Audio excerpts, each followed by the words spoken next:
desde o início, eu sonhava que as nossas equipes elas tivessem um viés da área de saúde muito grande, eu como dentista. Então, desde a primeira equipe, a gente levava médicos, dentistas. Não é uma condição sine qua non para eu levar uma equipe, mas eu, como dentista, é claro, sempre estou lá, presente, fazendo meu trabalho por exemplo, na África, a gente faz prevenção, a gente não faz atendimento. Entre pescadores e índios, a gente faz o trabalho, a gente atende como dentista. No Haiti também é só prevenção, porque a gente está falando de um volume muito grande de pessoas. Mas o tipo de equipe que eu quero é de pessoas dispostas a estarem trabalhando, de pessoas dispostas a estarem obedecendo ao mandado de Deus, ao chamado que Deus tem, experimentar por um período de, muitas vezes, uma semana, 10 dias, uma experiência transcultural. E é interessante que a gente, muitas vezes, dentro desse ambiente de São Paulo, a gente não sai das nossas zonas de conforto. A gente faz, muitas vezes, um hands in action, a gente vê lá as pessoas, a dificuldade delas, mas volta para o nosso conforto, conforto da nossa casa, e está tudo bem. O importante é a gente tirar essas pessoas realmente da zona de conforto, elas começarem a olhar para um contexto bem diferente, em que Deus vai estar trabalhando com essas pessoas, porque, como eu falei anteriormente, o meu alvo principal são os meus voluntários. Ontem mesmo eu tive um exemplo disso, uma integrante de uma das minhas equipes que foi para a África. Empresária, né? Que é empresária, empreendedora. Uma empreendedora rápida, menina muito rápida. E à época ela queria muito ir para a África e eu comecei a fazer de tudo para aquela menina ir.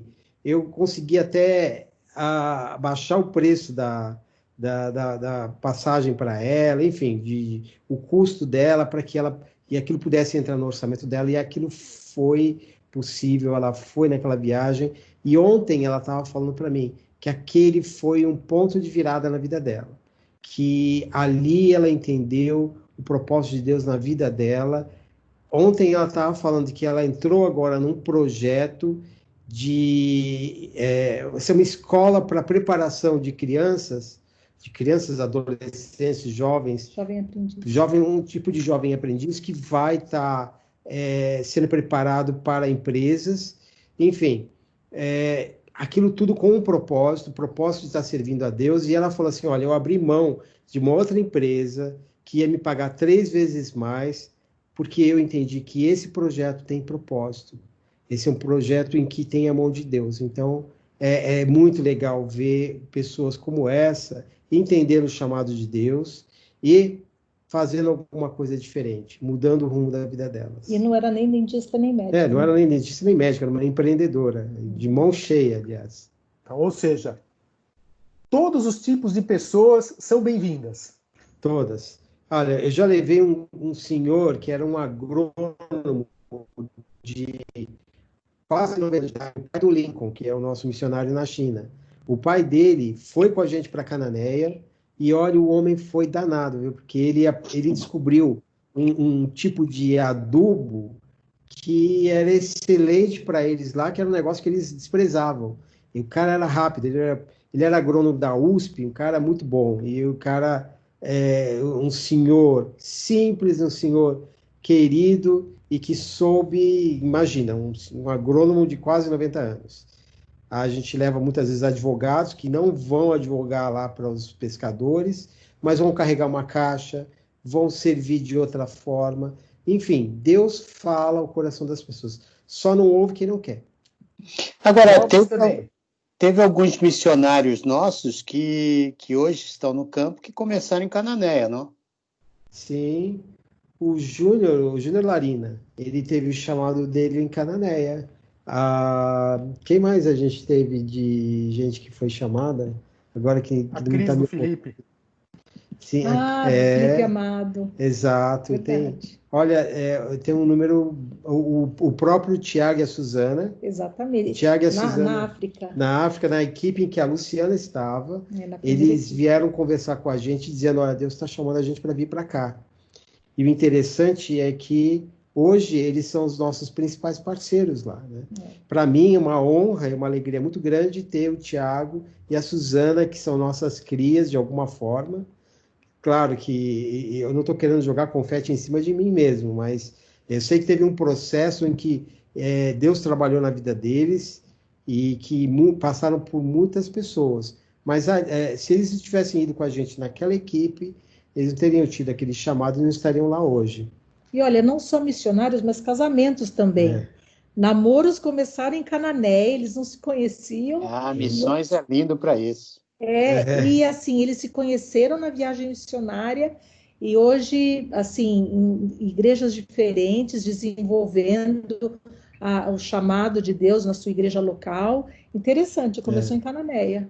Tem o Diego também, o Diego Rosa também, que hoje ele faz exatamente o que eu faço numa outra igreja e o garoto, ele é rápido.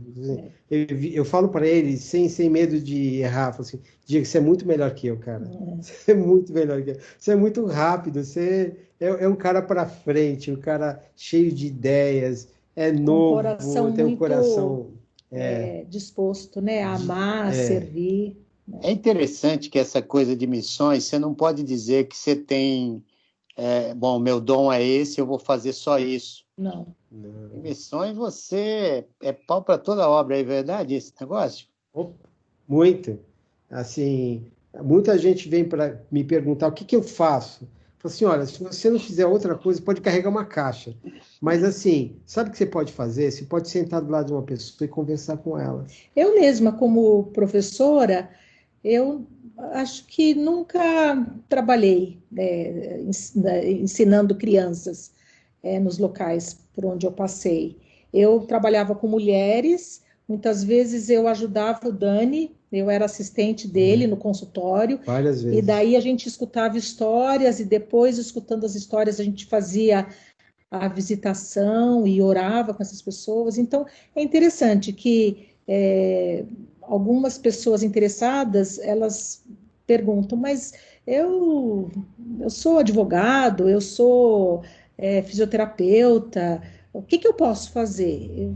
A gente diz, se você está disposto a servir, você vai poder ajudar a preparar a alimentação da equipe que precisa comer, você pode ministrar para o grupo, você pode cuidar das crianças, você pode ajudar o médico, né? Você pode, enfim... Visitar uma casa. Então... Assim, imagina num contexto em que a gente está numa ilha, as pessoas estão isoladas, elas adoram receber uma visita. Eu ir lá tomar um cafezinho, aquilo, e você vai semeando, vai colocando a sementinha lá do amor de Deus para eles. E assim, muitas vezes... Você vai conquistando o direito de ser ouvido, né? Exatamente. Vai lá cimentar um dente e cimentar uma parede.